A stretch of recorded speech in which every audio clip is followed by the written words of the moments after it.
تعالوا بقى نعمل الكارثه دي مع بعض.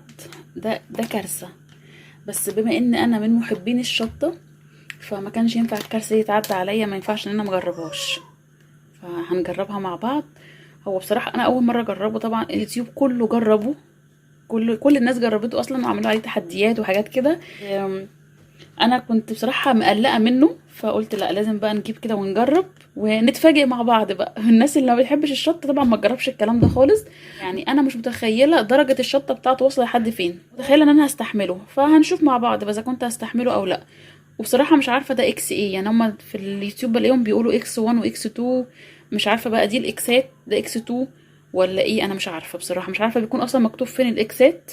هنشوف مع بعض. انا بشوف دايما الشكل ده على اليوتيوب على فكره، الشكل الاسود ده، فهنعرف ممكن يكون الاكسات دي اكس 2.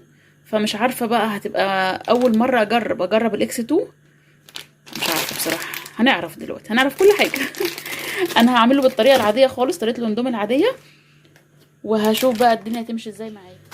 فتحت اهو معاكم، ده شكل الاندومي، شكل الاندومي العادي اللي هو المصري بتاعنا. احطه هنا، ودي الشطه.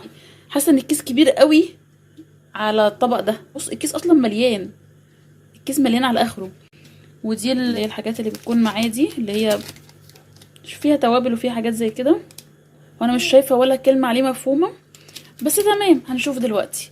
انا مش هحط بقى الحاجات دي غير لما احط الميه فيه الاول، الميه المغليه، وبعدين هحط بقى الشطه والحاجات دي. فربنا يستر. شكلها غريب جدا على فكره، بصوا شكلها، انا مش فاهمه ايه ده. بصوا مش عارف، مش قادره احدد هو ايه ده.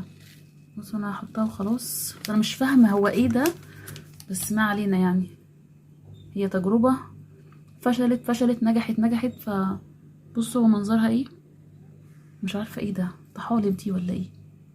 ريحتها غريبه جدا. الكارثه اللي معانا النهارده للامانه مش هحط كله عشان اقدر اكله، هحط شويه، لقيت نفسي قادره اكل هحط تاني، وهكذا. فاهمين ايه ده؟ دي شطه لونها اسود، دي لونها اسود يا جماعه. لا في اليوتيوب فعلا مش بيكدبوا علينا. لا مش هحطها كلها عشان حرام مرميهوش، حطيت نصها تقريبا، قدرت اكل منه هزود، لقيت نفسي تمام خلاص هاكله على كده. بصوا بقى شكله، لا ده فعلا زي ما بنشوف على اليوتيوب يا جماعه، والله الناس دي بتكدبش علينا. بصوا انا سبت فيه شويه ميه، لاني قبل كده شفت حد بقى من الناس اللي بتعمل تحديات كتيره جدا على اليوتيوب، قالوا لما يكون في ميه اكتر الشطه فيه تقل. ليه بقى؟ لان الشطه بتنزل تحت. بس بصوا منظر الشطه اصلا، بصوا المنظر ده انتحار. الناس اللي ما بتحبش الشطه او ملهاش في الشطه اوعى تجرب اللي انا بعمله ده. والكارثه الاكبر ان انا بعد ما عملت اكتشفت ان انا ما عنديش لبن. انا بشوفهم دايما في اليوتيوب بعد ما بياكلوا بيبلعوا بلبن، فاكتشفت ان انا ما عنديش لبن. بسم الله. هو طعمه حلو لان انا ما حطيتش الشطه كلها. اعتقد ان انا لو كنت حطيت الكيس كله ما كنتش هقدر اكله، لان هو كده حامي. يعني حطيت نص الكيس وهو حامي بصراحه. مش عارفه اللي بيحطوا الكيس كله بياكلوه ازاي. مع ان على فكره حاسه ان انا ممكن بعد ما اكل كده معلقتين منه ازود حبه شطه تاني، لان انا بحب الشطه.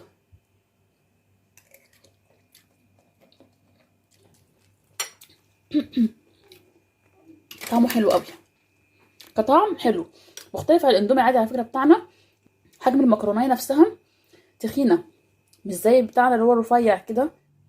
باقي الكيس ده على فكره انا مش هرميه، ان انا بعشق الشطه. فده انا هحطه على حاجات تانية بقى. ممكن اعمل مثلا لو عامله مكرونه بالصلصه عادي احط عليها شويه، لو عامله اي اكل ينفع تحط عليه شطه هحط منها. فمش هرميها على فكره. حطيت عليه حبه ملح كمان، حسيت ان هو محتاج شويه ملح، حطيت شويه ملح عليه. سامحوني بقى ان انا اندمجت اصلا في الاكل ونسيت ان انا بصور. كان حلو جدا، مش عارفه ايه اللي حصل لي. انا ماسكه موبايل في ايدي وما كنتش بصور يعني الحته دي، وبعد كده معرفش ايه اللي حصل يعني. المهم يا رب يكون الفيديو عجبكم واتبسطتوا معايا. استنوني الفيديو الجاي، ما تنسوش اللايك واشتراك في القناه بتاعي حلو زيكم. مع الف سلامه حبايب قلبي، في حفظ الله.